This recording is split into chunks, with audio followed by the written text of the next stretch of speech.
இணைந்திருக்கின்றீர்கள். விரிவான செய்திகளுக்கு முதல் தலைப்புச் செய்திகள். 30 நிமிடங்களாக பாடசாலை நேரம் அதிகரிப்பு, பிரதமர் கருணி விளக்கம்.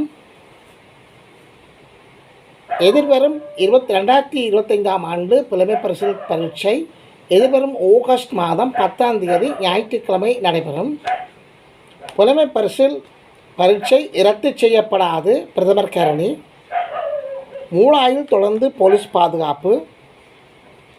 செம்மணி மனித புதைகுழி 7 மனித எலும்புக்கூடுகள் நேற்று அடையாளம். இன்று 8 மேலதிக எலும்புக்கூடுகள் அடையாளம் காணப்பட்டுள்ளது. செம்மணி புதைக்குழி விசாரணை குற்றப்புலனாய்வு திணைக்களம் ஒப்படைக்கப்பட்டது. மனித புதைக்குழி அகழ்விற்கு நிதி நிபுணத்துவத்தை வழங்குங்கள், இலங்கை மனித உரிமை ஆணைக்குழு வேண்டுகோள். கோல்கம்பம் விழுந்ததில் இளைஞர் உயிரிழப்பு, நாவாந்துறையில் சம்பவம். அஸ்விஸ்ம நலன்புரிகள் சபையால் விடுக்கப்பட்ட முக்கிய அறிவிப்பு. இனி விரிவான செய்திகளுக்கு வருவோம். எமது காணொலி சேவைக்கு முதல் தடவையாக நீங்கள் வந்திருந்தால் தயவுசெய்து சப்ஸ்கிரைப் பண்ணுங்கள், ஷேர் பண்ணுங்கள், கமெண்ட்ஸ் பண்ணுங்கள், லைக் பண்ணுங்கள். அருகில் இருக்கின்ற அந்த பெல் ஐகானை கிளிக் பண்ணி நாங்கள் போடுகின்ற காணொலிகள் அனைத்தையும் உடனுக்குடன் பார்க்கக்கூடியவாறான நோட்டிஃபிகேஷனை ஏற்படுத்திக் கொள்ளுங்கள். புதிய கல்வி சீர்திருத்தத்தின் கீழ் பாடசாலை நேரம் 30 நிமிடங்களாக நீடிக்கப்பட்டுள்ளதாக கல்வி அமைச்சர் பிரதமர் கருணி அமரசூரிய தெரிவித்துள்ளார். தொலைக்காட்சி நேர்காணல் ஒன்றில் நேற்று உரையாற்றும் போது இவ்வாறு அவர் தெரிவித்துள்ளார். ஒரு பாடத்தின் காலம் 45 நிமிடங்களாக நீடிக்கப்பட்டுள்ளது. மாணவர்களுக்கு கற்பிக்க ஆசிரியர்களுக்கு போதுமான நேரம் இருக்க வேண்டும். அதே நேரத்தில் மாணவர்கள் அவசரமின்றி இந்த நடவடிக்கைகளில் பங்கேற்க நேரம் தேவை என்று பிரதமர் சுட்டிக்காட்டியுள்ளார். ஆரம்பத்தில் காலை 8 மணி முதல் மாலை 4 மணி வரை பாடசாலைகள் இயங்க முன்மொழியப்பட்டதாக வெளிப்படுத்திய பிரதமர் அமரசூரியா இறுதியில் பாடசாலை நேரத்தை அரை மணி நேரம் மட்டும் நீடிக்க முடிவு செய்யப்பட்டுள்ளதாக தெரிவித்துள்ளார். போக்குவரத்து போன்ற பிற சிக்கல்கள் கருத்தில் கொண்டு இந்த முடிவு எடுக்கப்பட்டதாக பிரதமர் கருணி அமரசூரிய தெரிவித்துள்ளார். 2025ஆம் ஆண்டுக்கான தரம் 5 புலமை பரிசில் எதிர்வரும் ஆகஸ்ட் 10ஆம் தேதி ஞாயிற்றுக்கிழமை நடத்தப்பட உள்ளதாக பரீட்சைகள் ஆணையாளர் நாயகம் AKS இந்திகா குமார லியனக்கே அறிவித்துள்ளார். அதற்கான ஏற்பாடுகள் முற்றாக நடைபெற்று வருகின்றன என்றும் பரீட்சை மத்திய நிலையங்கள், பரீட்சை வினாத்தாள்கள் மற்றும் பரீட்சார்த்திகளின் அனுமதி அட்டைகள் தொடர்பான வேலைத்திட்டங்கள் திட்டமிட்டபடி முன்னெடுக்கப்படுகின்றன என்றும் அவர் தெரிவித்துள்ளார். புலமை பரிசில் பரீட்சை ரத்து செய்யப்பட மாட்டாது, பிரதமர் கருணி உறுதி. தரம் 5 புலமை பரிசில் பரீட்சை ரத்து செய்யப்பட மாட்டாது என்று பிரதமர் கருணி அமரசூரிய தெரிவித்துள்ளார். பிரத்யோக நேர்காணலில் அவர் இந்த விடயத்தை சுட்டிக்காட்டியுள்ளார். அவர் தொடர்ந்து தெரிவிக்கையில் தரம் 5 புலமை பரிசில் பரீட்சை மிகவும் அழுத்தம் மிக்கது என்ற காரணத்தினால் அந்த அழுத்தங்கள் குறைக்க நடவடிக்கை எடுக்கப்படும். எதிர்வரும் 2028ஆம் ஆண்டளவில் மிகவும் அதிக அழுத்தமற்ற தரம் 5 புலமை பரிசில் பரீட்சை அறிமுகம் செய்யப்படும் என்று அவர் குறிப்பிட்டுள்ளார். மேலும் பாடசாலைகளுக்கு இடையில் நிலைவரும் ஏற்றத்தாழ்வு நிலைமையினால் புலமை பரிசில் பரீட்சை மிகவும் முக்கியத்துவம் வாய்ந்ததாக மாறியுள்ளது என சுட்டிக்காட்டிய பிரதமர் எதிர்காலத்தில் பாடசாலைகளுக்கு இடையில் நிலைவரும் ஏற்றத்தாழ்வுகளை குறைப்பதற்கு விசேட கவனம் செலுத்தப்பட்டு வருவதாக தெரிவித்துள்ளார். மூளாயில் தொடர்ந்தும் போலீஸ் பாதுகாப்பு. மூளாயில் இடம்பெற்று வரும் வன்முறை சம்பவத்தை அடுத்து நேற்று அப்பகுதியில் போலீஸ் பாதுகாப்பு பலப்படுத்தப்பட்டுள்ளது. மட்டுக்கோட்டை போலீஸ் பிரிவுக்குட்பட்ட மூளாய் பகுதியில் நேற்று முன்தினம் 2 குழுவினர்களுக்கு இடையே மோதல் சம்பவம் ஒன்று இடம்பெற்றதுள்ளது. அதனைத் தொடர்ந்து அங்கு ஏற்பட்ட பதற்ற நிலை போலீசார் கட்டுப்பாட்டுக்குள் கொண்டு வந்ததுடன் போலீஸ் பாதுகாப்பு தற்போது நடைமுறைப்படுத்தப்பட்டுள்ளது.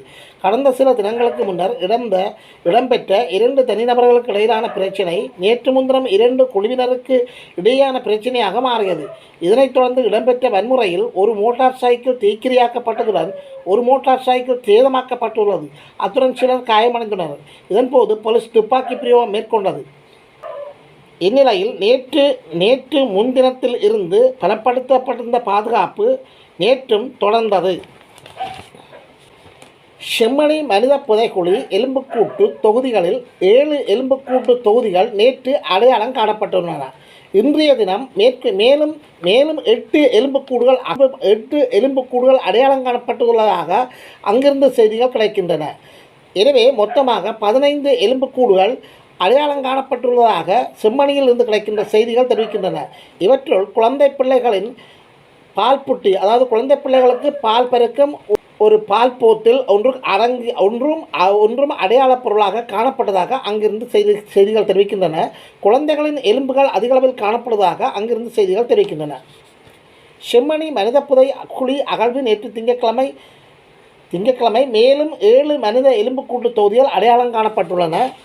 செம்மணி புதைக்குழியின் 2ஆம் கட்ட அகழ்வு பணி யாழ்ப்பாணம் நீதவான் ஏ ஆனந்தராஜா மேற்பார்வையில் நேற்று முன்னெடுக்கப்பட்டது. செம்மணி மனித தடயவியல் அகழ்வாய்வு தளம் இலக்கம் 1 மற்றும் தடயவியல் அகழ்வாய்வு தளம் இலக்கம் 2 என்று நீதிமன்றத்தால் அடையாளப்படுத்தப்பட்ட மனித புதைகுழிகளில் அகழ்வு பணிகள் முன்னெடுக்கப்பட்டன. 2ஆம் கட்ட பணிகளுக்காக 45 நாட்கள் நீதிமன்றத்தினால் அனுமதிக்கப்பட்டுள்ள நிலையில் முதல் 15 நாட்கள் தொடர்ச்சியாக அகழ்வு பணிகள் முன்னெடுக்கப்பட்ட நிலையில் கடந்த 10ஆம் தேதி தற்காலிகமாக நிறுத்தப்பட்டு 11 நாட்களின் பின்னர் நேற்று 16வது நாளாக அகழ்வு பணிகள் முன்னெடுக்கப்பட்டது. அதன்போது 2 மனித புதைகுழிகள் இருந்து 7 எலும்புக்கூட்டு தொகுதிகள் அடையாளம் காணப்பட்டுள்ளன. அவற்றில் இன்று செவ்வாய்க்கிழமை அகழ்ந்தெடுக்கும் பணிகள் முன்னெடுக்கப்பட்டன என எதிர்பார்க்கப்படுகின்றது.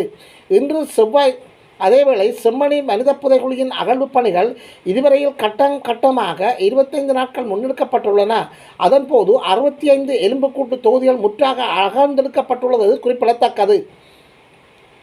அதேவேளை நேற்று முன்னெடுக்கப்பட்ட அகழ்வு நடவடிக்கைகளின் போது குற்ற புலனாய்வு திணைக்கள அதிகாரிகள் அகழ்வு நடைபெறும் இடத்தில் பிரசன்னமாகி இருந்தனர். மனித புதைக்குழி தொடர்பான விசாரணைகள் இதுவரை யாழ்ப்பாணம் போலீசாரால் முன்னெடுக்கப்பட்டு வந்த நிலையில் பொலிஸ்மா அதிபரின் உத்தரவுக்கமைய இந்த விசாரணை மத்திய குற்ற புலனாய்வு பிரிவிடம் ஒப்படைக்கப்பட்டுள்ள நிலையிலேயே குற்ற புலனாய்வு திணைக்கள அதிகாரிகள் அகழ்வு இடம்பெறும் இடத்தில் பிரசன்னமாகி இருந்தவை குறிப்பிடத்தக்கது. மனித புதைக்குழி நிதித்துவத்தை மனித காணப்படும் மனித எச்சங்களை அகழ்வதற்கும் அவசியமான நிபுணத்துவம் மற்றும் வளங்களை இலங்கை அரசு வழங்க வேண்டும் என்று பரிந்துரைத்துள்ள இலங்கை மனித உரிமை ஆணைக்குழு சர்வதேச குற்றவியல் நீதிமன்றத்தின் ரோம் சட்டத்தினை ஏற்று குறித்து இலங்கை ஆராய வேண்டும் என்று வேண்டுகோள் விடுத்துள்ளது.